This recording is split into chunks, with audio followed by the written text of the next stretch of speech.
you have been involved with Silence of Suicide from its beginnings with Michael. And what changes have you seen to the people who come along to these events and have got involved? They've obviously come from, if you like, A, but they've moved to B. And what is B? What have you actually seen them like, if you like? What is B? And actually, what's the end point anyway? You know, is it B or is it further down the alphabet? This is it, because everyone's journey is unique. You know, we don't know how long it is, how short it is. Do they ever finish the journey? I don't know. Suicide is such a complex subject. Everybody deals with it very differently, whether they've considered it, attempted it, or they've been bereaved by it. What we do know is what we're doing, i.e. giving people a platform and a safe space, you know, free from stigma, free from judgment, to speak out, is providing them with a huge relief. They feel unburdened.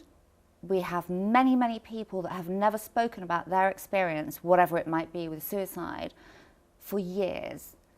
At one of the very first events we did, we had a gentleman whose father had taken his own life 50 years ago. This guy had never, ever been able to talk about it to anyone.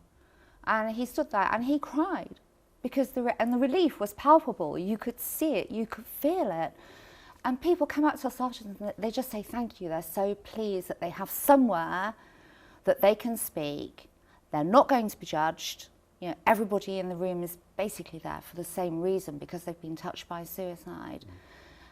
And it's just fantastic for them, and that's what we want it to achieve.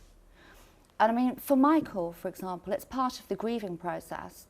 Because people can't grieve, you know, in relation to suicide like they can in relation to death by, for example, a car crash or someone that's been ill for some time, because of the silence around the subject. So they feel they've got to contain it all within themselves. So, and even the grieving process. So for a lot of people, it is part of the grieving process, just opening up and talking about it for the very first time. And then they create their own little new networks from people they meet at the meetings. And, you know, it expands from there for them. It's fantastic, because they don't feel alone anymore. And is that part of SOS, that it doesn't just stop here tonight, but then they can move forward? Can they contact SOS again?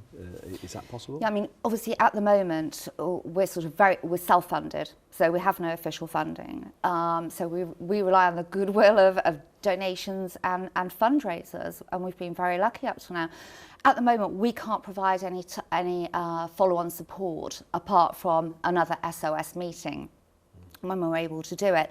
But of course, there's lots of organisations out there, including the Samaritans. But I think what it does for a lot of people, the SOS meetings, it makes them realise that by talking about it with people in the room, and by contacting those people once the meetings are over, then they can recreate the environment they had at an SOS meeting within their own small group. And once they've done that once, they realise the importance of it, the benefits of it, and it really helps them, because it is like self-help therapy. And given the cuts and the lack of services that are out there, people can't wait. You know, they just cannot wait. They're desperate. They need to offload. They need to share. So by taking the situation from the SOS groups and replicating it in their own environment, it's fantastic. They're not alone, in effect. No, they're not alone. They're not alone. No one is ever alone. The problem with suicide and most mental health issues is that it can make you feel very isolated, and in fact you can isolate yourself because of the very nature of the illness. But once you realise there are people out there, and once people do start talking, take that first step, it's amazing. They come out of the shadows.